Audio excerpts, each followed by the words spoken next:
Electrical సర్క్యూట్స్లో next discussion వచ్చేసి power calculations. ఓకేనా. ఇప్పుడు చూడండి, 2 బల్బ్స్ ఆర్ P1 P2 రెండు సిరీస్లో కనెక్ట్ చేస్తే what is the total power. ఓకేనా.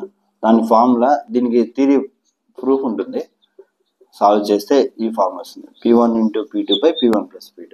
మీకు ఎగ్జామ్లో ఒకటి ఇచ్చినారు, 100 watts 150 watts ఇచ్చినారు. 100 watts ఒక బల్బు, 150 watts సిరీస్లో కనెక్ట్ చేసిన what is the total power ఇలా అడిగినారు. అప్పుడు మీరు సాల్వ్ చేస్తే 100 150 చేస్తే P2 వచ్చేసి 60 watts వస్తుంది. అదే బల్బ్స్ ప్యారల్లో కనెక్ట్ చేస్తే P1 P2 100 150 టోటల్ వాట్స్ ఏంటని అడిగితే 250 watts. ఎందుకంటే ఫార్మ్ ఏంటంటే ప్యారల్లో P1 + P2. ఓకేనా. ఇది ఒక కేసు మీకు పవర్ క్యాలిక్యులేషన్స్. ఇప్పుడు మీకు 3 phase పవర్ క్యాలిక్యులేషన్ కూడా చెప్తాను. నెక్స్ట్ కేసు ఏమడుగుతారంటే ఏది బ్రైట్గా ఉంటుంది. ఇది 40 watts బల్బు, ఇది 60 watts బల్బు. సిరీస్లో కనెక్ట్ చేస్తే ఏది బ్రైట్గా ఉంటుంది, ప్యారల్లో కనెక్ట్ చేస్తే ఏది బ్రైట్గా ఉంటుంది. ఫస్ట్ సిరీస్ కేసు చూద్దాం. Power 1 = I² × R1. ఎందుకంటే డిఫరెంట్ రేషన్, ఇక్కడ వచ్చేసి సేమ్ వోల్టేజ్ అప్లై చేయాలి. 230 volts 230 volts, I² × R2. ఓకేనా. ఏది ఎక్కువ బ్రైట్గా ఉంటుంది. పవర్ ఫార్ములా ఏంది, నార్మల్గా V² / వోల్టేజ్ సేమ్ కాబట్టి V² / రెసిస్టెన్స్. ఓకేనా. So power inversely proportional to resistance. ఇప్పుడు చూడండి, కరెంట్ సేమ్, ఏది ఎక్కువ రెసిస్టెన్స్ వాల్యూ ఇక్కడ ఉంటుందని అడిగారు. ఫస్ట్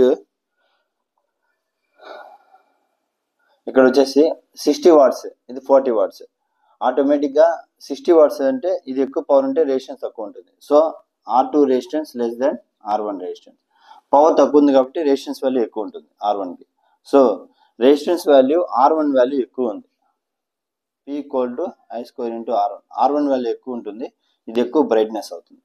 సో సిరీస్లో లో పవర్ బల్బ్ మాత్రమే ఎక్కువ బ్రైట్నెస్ ఉంటుంది. మీకు ఇది గుర్తుపెట్టుకోండి, P = పవర్ ఫార్ములా తెలుసు కదా, V² / R. ఓకేనా. ఆటోమేటిక్గా ఇక్కడ వచ్చేసి లో పవర్ ఉంది, ఇది హై రెసిస్టెన్స్ ఉంటుంది. ఓకేనా. హై రెసిస్టెన్స్ ఉన్నది బ్రైట్గా ఉంటుంది. ఇదే బల్బ్స్ నేను ప్యారల్లో కనెక్ట్ చేస్తాను, కానీ రెసిస్టెన్స్ వాల్యూ ఏం మారదు. R1 రెసిస్టెన్సే ఎక్కువ. ఓకేనా. ఎందుకంటే లెస్ పవర్ ఉంటుంది కాబట్టి హై రెసిస్టెన్స్ ఉంటుంది. R1 రెసిస్టెన్స్ ఉంటుంది కాబట్టి ఇక్కడ వచ్చేసి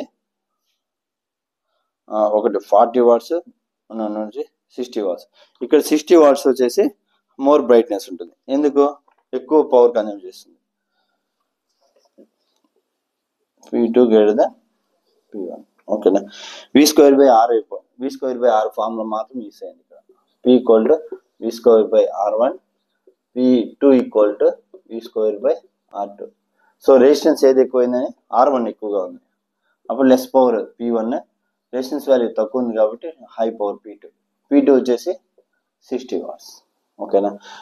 దీన్ని సింపుల్గా ఎలా గుర్తుపెట్టుకుంటే, ఇన్ సిరీస్ లో rating bulb gives more brightness, in parallel high voltage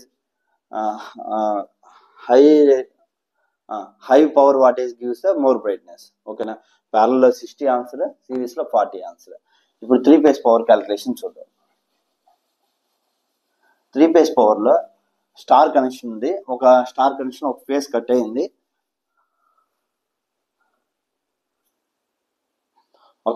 అయింది, అప్పుడు ఎంత పవర్ వేస్ట్ అవుతుంది, జనరేట్ చేయలేదు. ఇంకొక ఫేస్ షార్ట్ అయితే ఎలా ఉంటుంది.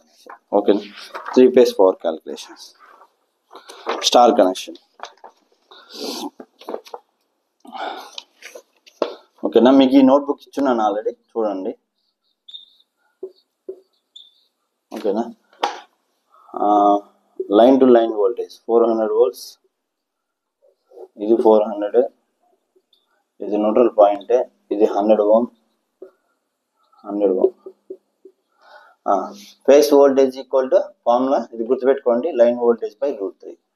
ఇక్కడ ఫేస్ వోల్టేజ్ కావాలంటే లైన్ వోల్టేజ్ అంతా 400 volts / √3. ఓకేనా. ఇప్పుడు చూడండి,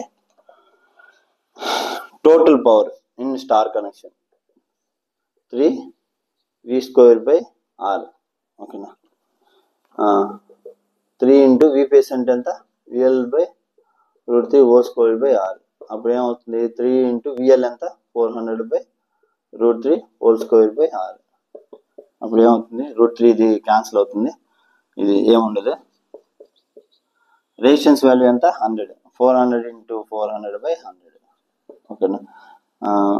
4 times 1600 వాట్స్.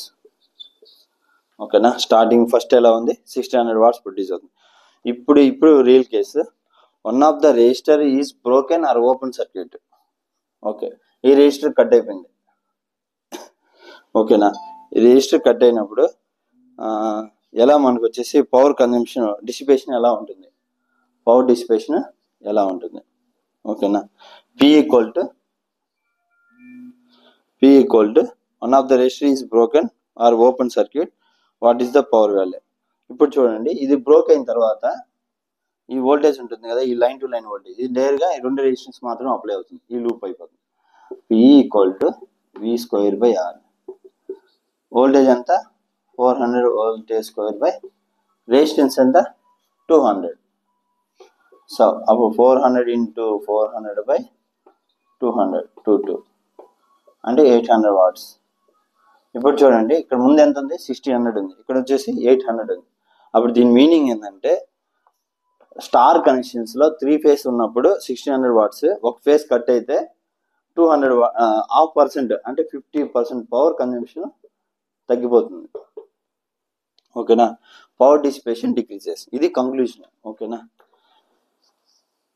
అదే షార్ట్ అయితే, వన్ ఆఫ్ ద బ్రాంచ్ ఇది వచ్చి షార్ట్ అయిపోతే 100% ఇంక్రీజెస్. 1600 వాట్స్ ఉంది కదా, అదే 3200 వాట్స్ అయిపోతుంది. ఓకేనా.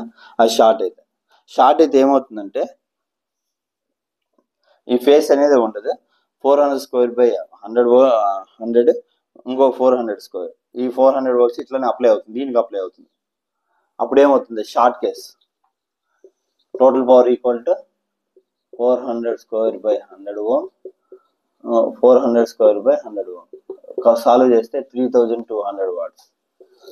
సో డబుల్ అవుతుంది. ఇప్పుడు మీరు ఏం గుర్తుపెట్టుకోవాలంటే, స్టార్ కనెక్షన్ లో ఒక ఫేస్ కట్ అయినప్పుడు వచ్చేసి 50% డిక్రీజ్ అవుతుంది, ఒక ఫేస్ షార్ట్ అయినప్పుడు వచ్చేసి 100% ఇంక్రీజ్ అవుతుంది పవర్ డిసిపేషన్. ఓకేనా.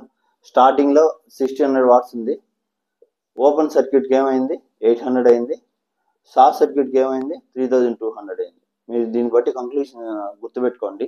ఓకేనా. ఇదే డెల్టా కనెక్షన్కి వచ్చినప్పుడు సేమ్, డెల్టా కనుక వచ్చినప్పుడు 33% డిక్రీజ్ అవుతుంది, one of the circuit open అయినప్పుడు. ఓకేనా. One of the branch or one of the phase open అయినప్పుడు. ఓకేనా. మ్యాక్సిమం స్టార్ గురించి అడుగున్నారు, డెల్టా గురించి అడిగితే మీరు 33% పవర్ డిడక్షన్ పెట్టండి. ఓకేనా. Thank you. నెక్స్ట్ క్లాస్ మనం ఎలక్ట్రికల్ మిషన్స్ ఇదే మాదిరి డిస్కస్ చేద్దాం. Thank you.